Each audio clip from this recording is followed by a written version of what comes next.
ગુજરાતમાં આમ આદમી એટલે કે સામાન્ય વ્યક્તિઓની સરકાર બનાવવાની છે।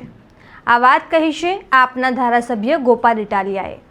તો આજે અમરેલીમાં આમ આદમી પાર્ટીની સભા યોજાઈ, જ્યાં ગોપાલ ઇટાલિયાએ ભાજપ પર પ્રહાર કર્યા છે। નમસ્કાર, હું છું ચંદ્રિકા પુત્રી નિરાલી। आओ सांभळीए गोपाल इटालियाए शुं कह्युं। बधाईने मारा प्रणाम, सौने मारा राम राम। दोस्तों, आजे बहु सारा दिवसे आपणे बधा भेगा थया छीए के आजथी थोड़ाक दिवसों पछी ज चूंटणी थवानी छे।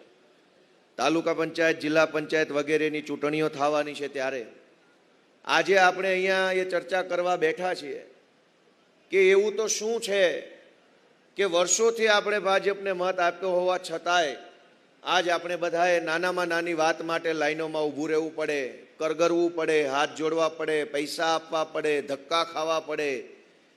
એવી તો કઈ તકલીફ છે જે સરકારથી દૂર નથી થતી। અને એટલે આમ આદમી પાર્ટીના માધ્યમથી અમે બધા, હું, ઈશુદાનભાઈ, પ્રવીણભાઈ, રામ, અમારા બધા આગેવાનો તમારી પાસે, જનતા પાસે આવ્યા છે કે આપણે 30-30 વર્ષથી ચાલુ ભાજપની સરકારને મત આપીને જોઈ લીધું, પરંતુ આપણને આજ દિવસ સુધી નાનામાં નાની આપણી જે બાબત હોય એનું સમાધાન મળ્યું નથી। અને આવનારી ચૂંટણીમાં આમ આદમી પાર્ટીને તમારા આશીર્વાદ મળે તો કેવડું મોટું કામ થઈ શકે તેમ છે, એ બાબતની વાત માનનીય ઈશુદાનભાઈએ કરી। હું અત્યારે ગાંધીનગરથી આવ્યો સીધો અહીંયા વિધાનસભામાંથી।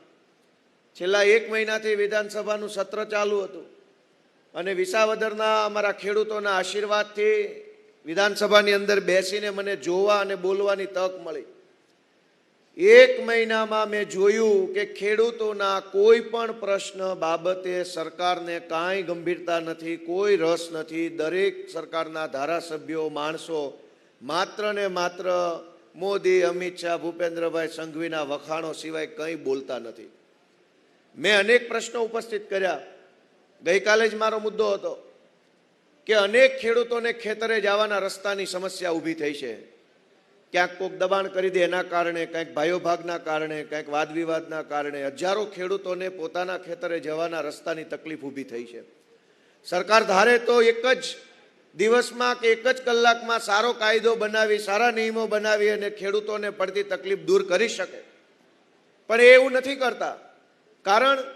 એનું કારણ એ છે કે વિધાનસભાની અંદર દરેક ભાજપના ધારાસભ્યો વારંવાર એવું કહે છે કે અમે કાંઈ કામ કરીએ કે ન કરીએ, મત તો ટાઈમ ટુ ટાઈમ મળી જાય છે, તો પછી શું કામ કાંઈ કરવું જોઈએ। તમે આ વિશે શું વિચારો છો, કમેન્ટ કરીને જણાવો। અત્યાર માટે બસ આટલું જ। સમાચારને લગતી વધુ અપડેટ્સ માટે અમારી વેબસાઇટ www.gujaratplus.in પર પણ માહિતી મેળવી શકો છો। ધન્યવાદ।